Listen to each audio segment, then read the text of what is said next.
Welcome to Living the Dream Iowa Life. I'm your host, Hannah Nuss, and each weekday we'll share enthusiasm for what's possible and dive into the stories of Iowans living their dream lives right here in the heartland.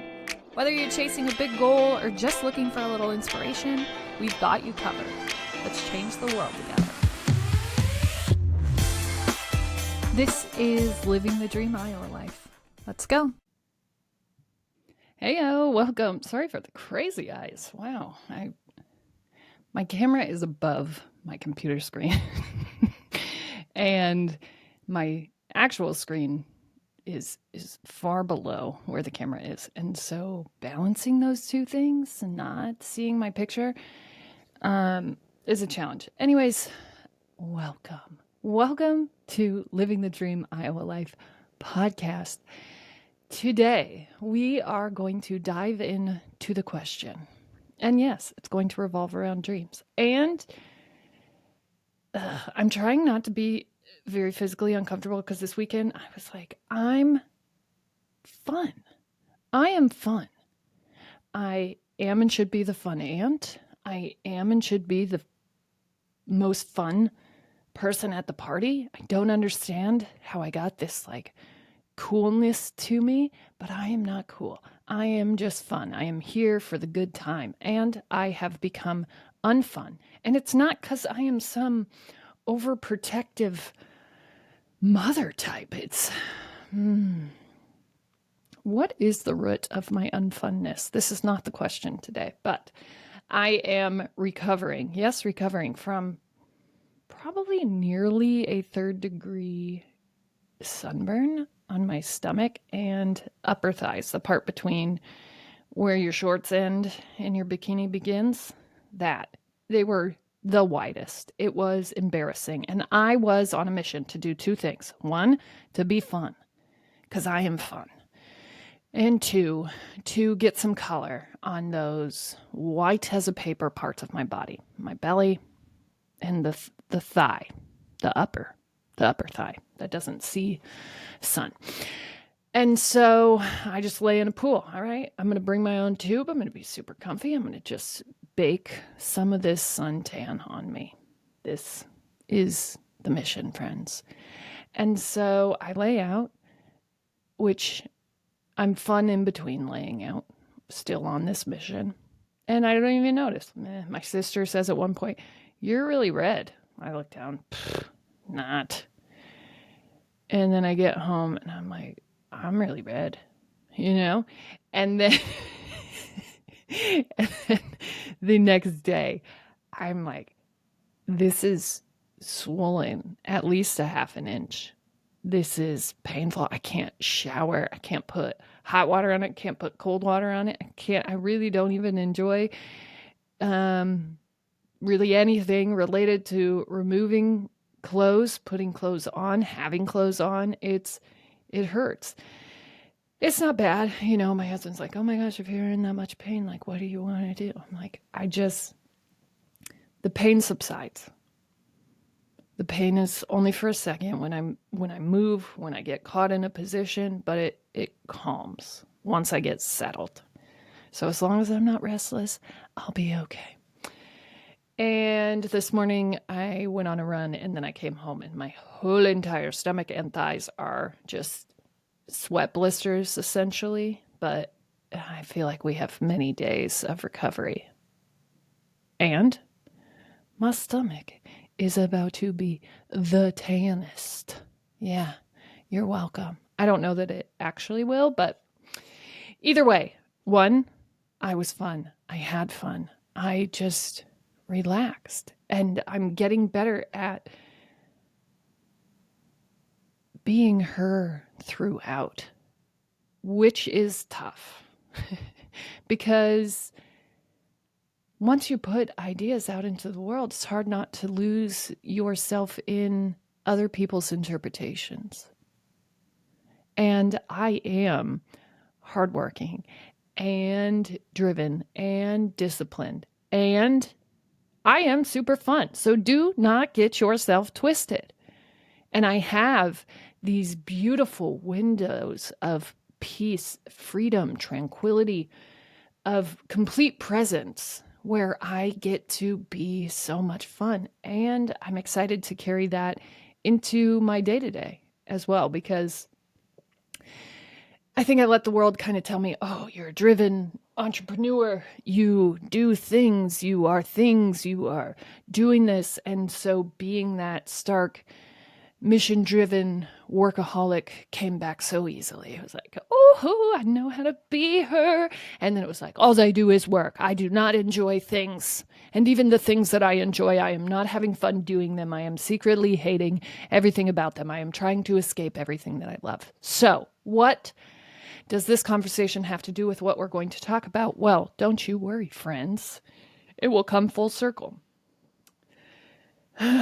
Anyways, if you want to have a little discussion with yourself about sunburns and the importance of probably sunscreen, I'm having a complication with everything that I apply to my body right now. So it's a thing.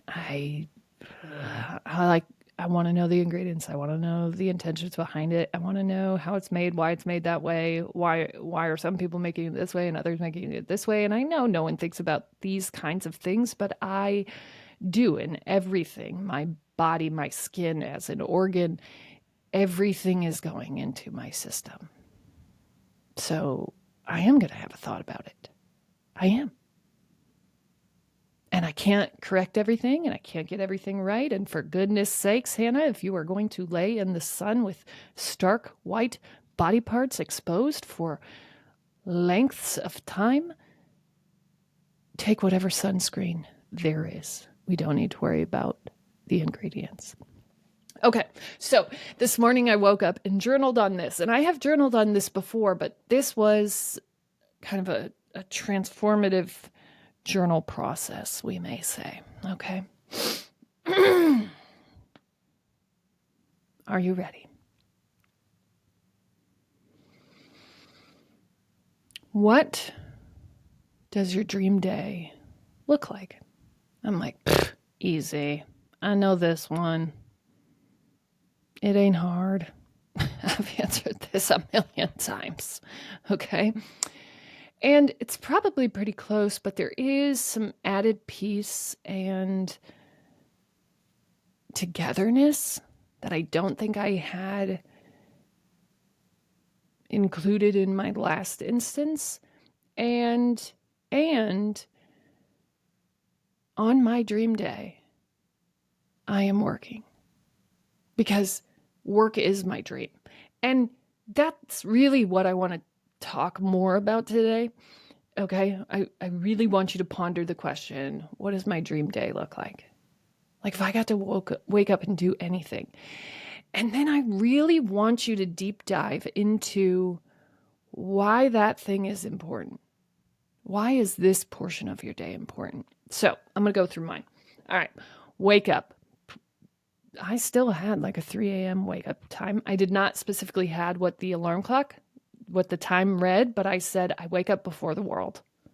I wake up before the world. And yes, even on my dream day, because that 3 hours to just be me is so vital in how I operate appropriately in this life.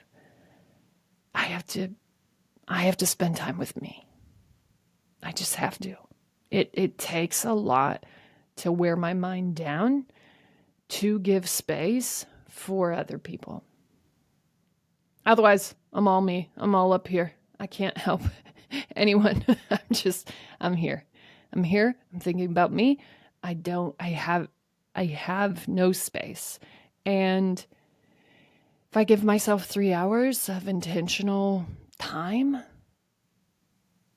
3 hours plus, I have wore my brain down on my first and favorite topic, myself.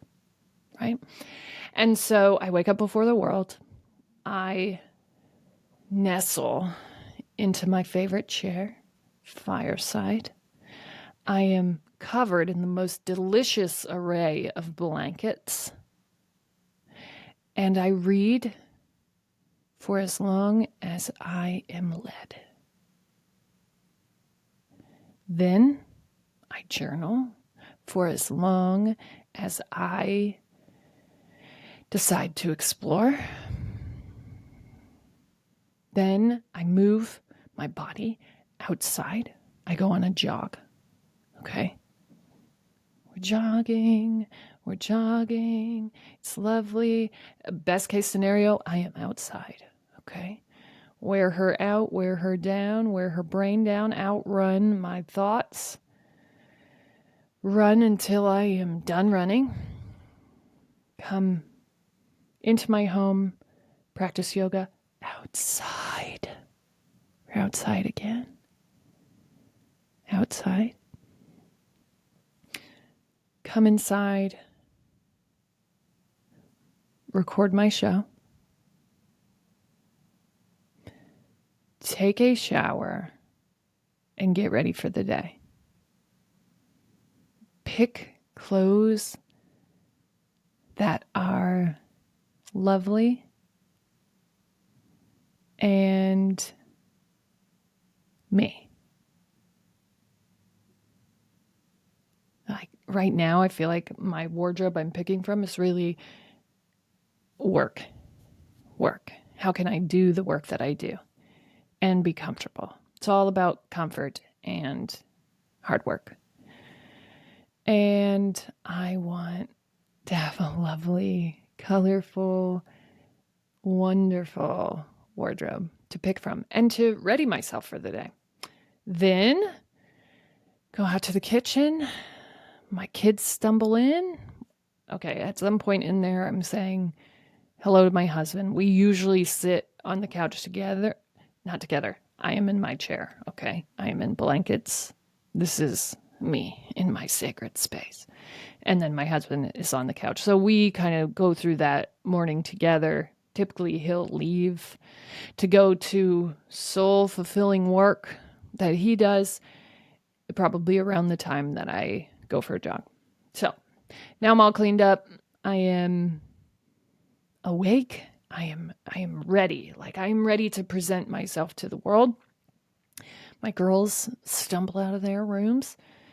We cook a fresh breakfast together. We discuss the day. We make a plan for the day. For them, I go into my office and work and do meetings and whatever I have to do. They're in their office, which is adjacent to mine. They're doing their work, whatever they need to do. We meet up for lunch, a fresh lunch that we cook together. We eat it outside together. We maybe go on a hike through there, take the dog on a walk, whatever. Yes, there's a dog in this instance, which shocked me as well. But it is, my friends. It is my Shar-Pei, Charlie. Oh, Charlie. Sorry, I baby talked to Charlie because Charlie is the most wrinkly, wonderful little dog. Anyways, we maybe take Charlie on a walk. We hang out. Then I go back to work. And then maybe this day, on my dream day, I get to pop into one of my gift shops, drive my car. And originally I had put, I have to go and have a meeting at one of my gift shops. And I was like, no, I think on my dream day, I would just pop in to shop and like experience that community and enjoy that community and then leave because everything is so beautiful and wonderful in this perfect day. Then I come home and we make dinner. We maybe go on a walk or family bike ride, move. We eat dinner together outside. And actually, I don't make dinner. My husband makes us dinner on our outside grill. We eat outside under our like fanned backyard patio. And it's just peace. And we exist in this little bubble that we have created. And I think most importantly, a few things. One, my dream really used to be so specific, and I don't know that there was a feeling. Today, while I was running, I was thinking about this dream day, and I am overcome by emotion of peace and tranquility. And I'm like crying, and I can't wipe the joy off of my face. I'm just like, that feeling of pure joy, of completeness, of this is it, and this is something I never knew to dream of. And here's what's complicated. It's like, I think before, really, I could only think about my dream day and what I was doing. And I really had no concept, or maybe I just did not have room for the thought that my dreams intersect with other human beings. And so part of my dream also has to be part of theirs. And how do those dreams come together? And maybe how do they fall apart and not work at all together? I don't know. But, you know, my husband and I were having a discussion this morning, and I think both of us settled on this vision of peace and tranquility and this ability to kind of escape. And no, escape is not the right word. I think just exist in a way that people can't just happen upon us. Like exist in a way that allows us to open the gate, to let you into our garden. And actually on my retreat this weekend, we had to talk about barriers. And I had said, you know, most people are like, I have so many barriers and I am so barriered and no one can get to me. And I'm like, opposite. I would say that my barrier is a yellow doorway, not even a door, like the big excess doorways that are just doorways in your home that don't have doors on them. They're just big ways into the room. That with like yellow streamers blowing, kind of telling people, I'm right here, you can come in here. There's a little bit of cover. Like, I have figured out that some people can't, right? So you don't know what you're going to find back here. But if you've been called, you know what the yellow streamers mean. And so you will walk through them. And that was me. That was my barrierless barrier. And I was really afraid of creating something that was super barriered just because I know what that feels like to not be able to break those things down. And I was so afraid to become one of those people. And so this weekend we were talking about barriers, and barriers for me wasn't, Hannah, you need to have less barriers. It was like, Hannah, honestly, you need more. And I didn't want them to be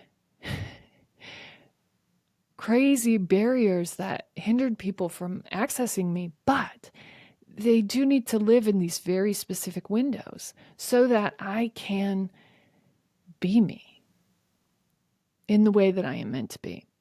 And so in my drawing, and it was really important to do the drawing, I draw this, and my husband doesn't actually know this yet. So it's funny that we would both kind of settle on peace and tranquility and this sort of secret garden. And so I'm realizing that I can have barriers and they can still be friendly and beautiful and sacred. And I think sacred was the most important. Like, you can reach me, but you're going to have to know where I am, where I stand, who I am, and what's important to me. And so I draw this forest, and certainly I'm thinking, duh, it's from our vacation we just went on, which every time that we drove through the mountains, I am just looking into these forests and I'm noticing these wise trees. But I'm also noticing how the light still reaches the ground in the most beautiful, soul quenching way. Like just these yellow cascades of joy reaching the forest floor. Magical. So I draw up kind of a forest, and in that forest, there are doors on some of the trees. And those doors are the same color as the tree. So if you were just walking through and not paying attention, you might not notice them, but they're there. And then I draw a secret garden door. Again, camouflaged in vines. You might not notice it, but it's there and it's lovely and magical.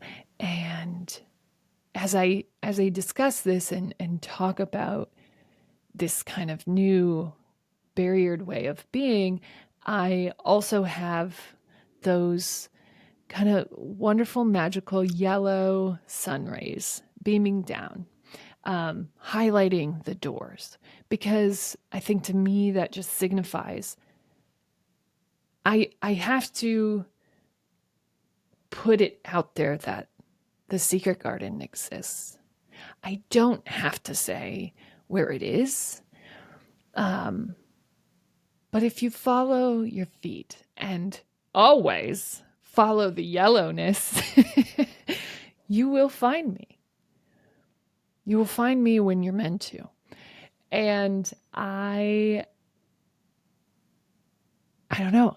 So I get home from this discovery that like I have been in a yellow streamer doorway era, letting anyone and anything in at any time. And being that open felt like freedom. It felt like getting to do whatever I was led to. And it felt like something that wasn't going to kind of strap me down forever, because it couldn't. It was always going to be new and moving and bubbly. And it was always going to be announced through yellow streamers streaming. What? Nothing. Nothing is wrong with that. Everything is wonderful about that. And I couldn't believe that as I thought through it, that was actually less free than anything I had ever done. Because it was forcing me to work with whomever walked through. It was forcing me to work very hard and change and adapt, and wow, that's exciting, and I love that. I was just doing everything. And as I move into my secret garden era, sorry for being a millennial and ruining everything, Taylor Swift fans. I know you made it cool and now we're overdoing it. It's over. Era is over, but millennials will not let go. As I move into this secret garden era, I am amazed at the peace and tranquility that is filling my thoughts, and allowing myself to work. And every time when I was in my yellow streamer, every time that I have a meeting booked like solid, I would like, Thursday I have a meeting. This feels like corporate. I don't like it. It's burying me down. And this morning as I was writing about my day, I'm like, no, I work in my day. I feel called. I love doing what I do. I love doing it every day. I would do it more than every day if my husband didn't constantly ground me and slow me down and help me to also exist in this life. And I I just, honestly, I feel like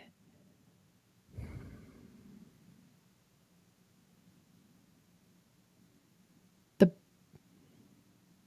balance and peace existed. And I had sort of bought into this startup burnout existence. Like that was the badge of honor that I wanted to wear. And it isn't. And I remember saying as I was going through the last couple of years, I don't know why I said 3, the last couple of years, I remember just being like, I don't want this for anyone. I don't. And so I have to intentionally build, right, what I do want. If I am the example, and that was my year last year, and I do think that was the healing. It's like, if you're the example, is this really what you want people building their lives like? Sacrificing everything, their body, their mind, their family, their soul, their life for this. And I'm not here to become that influencer who's like, just manifest whatever you want, it'll happen. I think putting intention mixed with discipline makes things happen. And the secret garden is essentially the discipline of entrepreneurship for me. What do I want this business to look like? And I want it to be a space that you feel called to. That, yes, you kind of work to find it, but it's like mystical, intentional, spirit-led work to this door. You do not come upon the secret garden sweating, like brow sweat. I'm so tired. I find the Mage's secret garden, stupid secret garden, kick the door open. No. There are no footprints on the door to the secret garden, friends. You find it in the most magical and mystical way. And so I get home from my conference, and my husband, because he's just the best, presents me with this kind of different dream than I had had before. And it just made me sit back and in shock and awe at how beautiful life really is. And I had just drawn up this secret garden that was so important to me being able to be in this life. And literally, my husband's like, hey, I found this like perfect, exactly what we envisioned place for us to exist. And a literal secret garden. What are your thoughts? And for a second, I was like, no, we're supposed to build our own little space. This is not what I had in mind. And then I'm like, oh no, this is the part that I forget sometimes. That our jobs are to have the conversation and put the thought out there. Specifically, sure, I want an office in my home.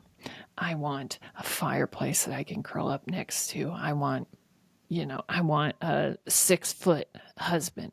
I want him to wear glasses. And, like we should be that specific, while at the same time we sort of let the details as to how it happens or how it is to become just happen. This is how we know. And so I like met with reservation on this, and then I wake up the next day and just realize this is the secret garden, and we don't have to figure out how it happens. It happens.